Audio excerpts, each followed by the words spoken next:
All right, part 2 of 2. Let me put my glasses out so I don't scratch them. Anyway, so here's kind of this piece underneath. You know, the outside of here is where, you know, the DPF comes, or the diesel DPF, yeah, or diesel exhaust DEF, excuse me, shoot.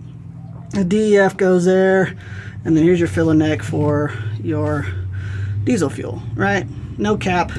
However, interestingly enough, I always thought about the pressure, but it seems that in this setup, there's a kind of a flap here in the main part, and then there's also another flap somewhere down here, so it's kind of dual flaps. And what I could tell with using 2 screwdrivers, it looks like this one kind of makes a better seal when it comes up, because I was worried about diesel fuel just coming up here and then just bypassing the flap and then running out. But I've got 20 gallons of fuel in the auxiliary tank right after I filled this one completely full of fuel until the point to where it almost overflowed out of the filler neck.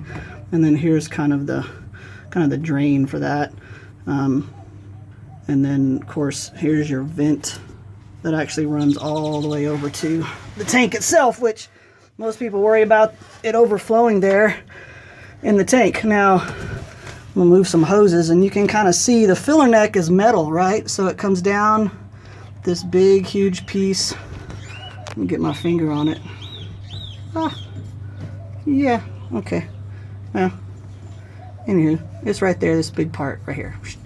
And it goes all the way over, and get my fuel line out of the way. This might be a better thing. There we go. So, interestingly enough, when you notice this part, this is the metal piece.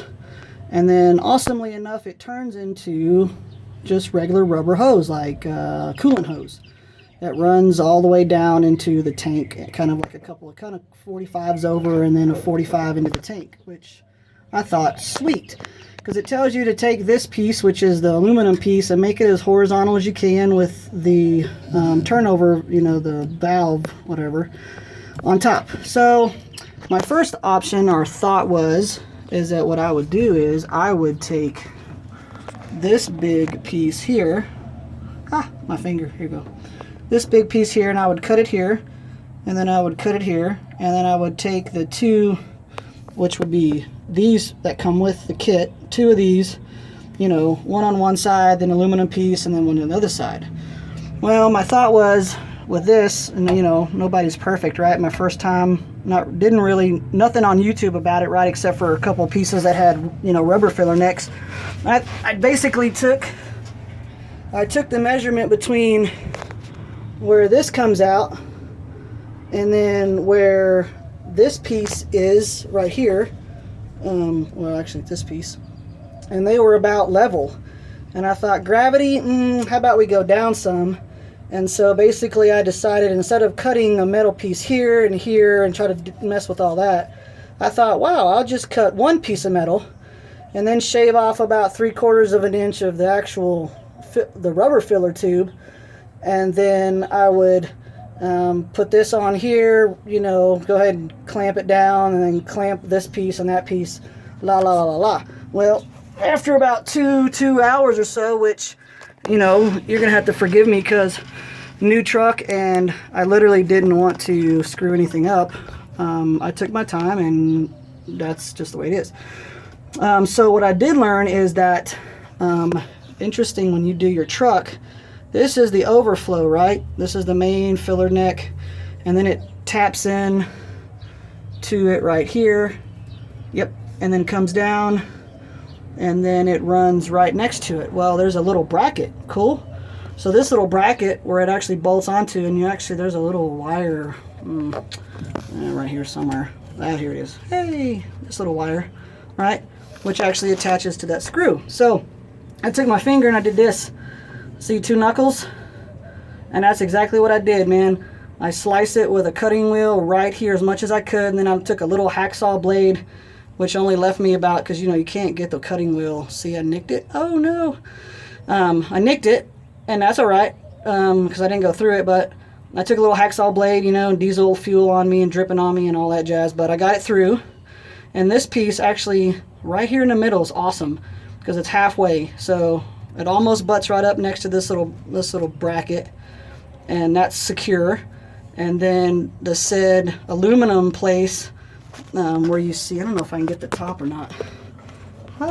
Get out of the way. Oh, hey, there we go. Barely, right? You can kind of see where the little spot. Well, see, it's pushed right up next to that one little thing that you get from the actual installation kit.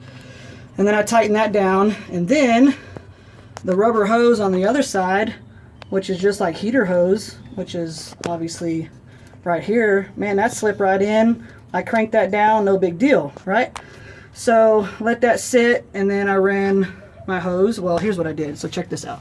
So you can do what you want to. So it came out here, and I ran it over, and I took a couple zip ties, right?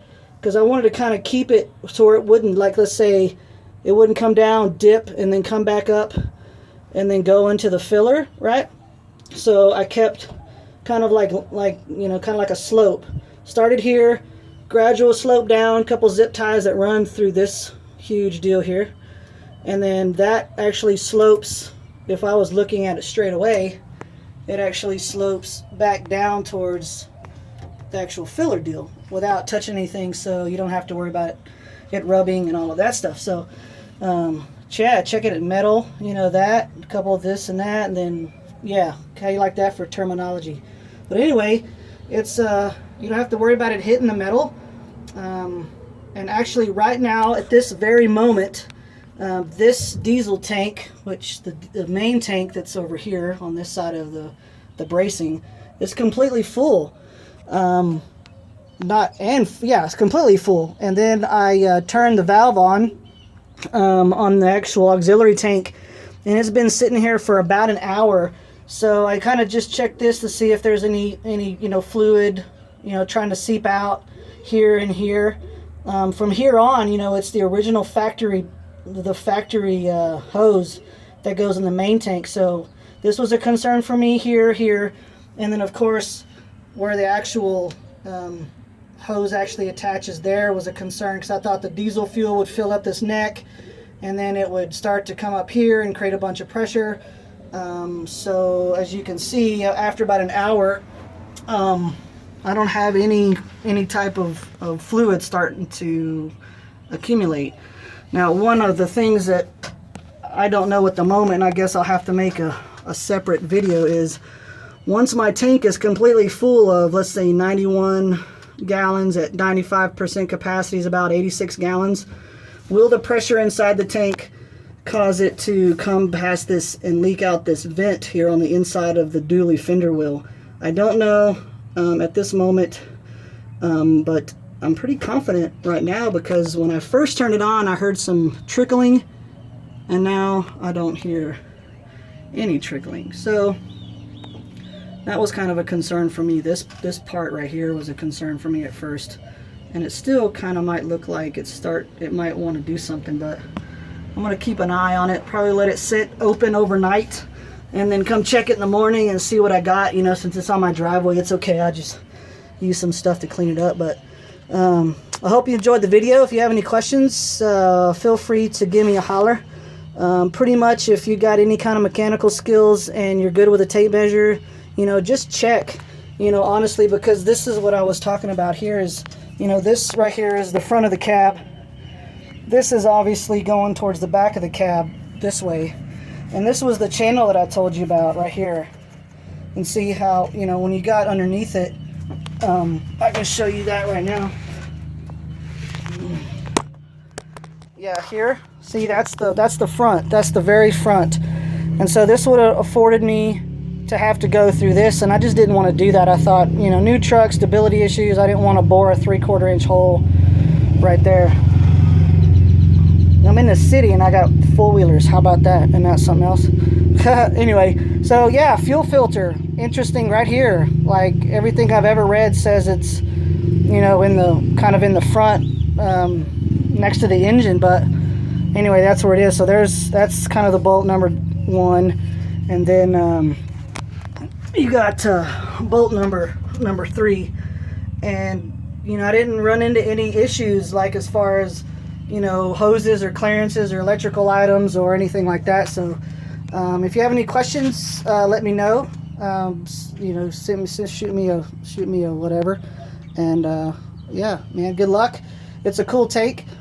Calculated out between 32 gallons factory tank and about 86 gallons, whatever many gallons that adds up to in my head. But I calculated it out to be about 15 or 1600 unloaded miles on both, or right around 990 miles towing, average, you know, if you got 9 or 8 or 9 miles a gallon. So could potentially get you to long distance. So anyway, yeah, man, enjoy. Call up RDS aluminum tanks. There's a gentleman named Sam, older gentleman, super cool, and you know, see if he can hook you up with some cool kit. So later.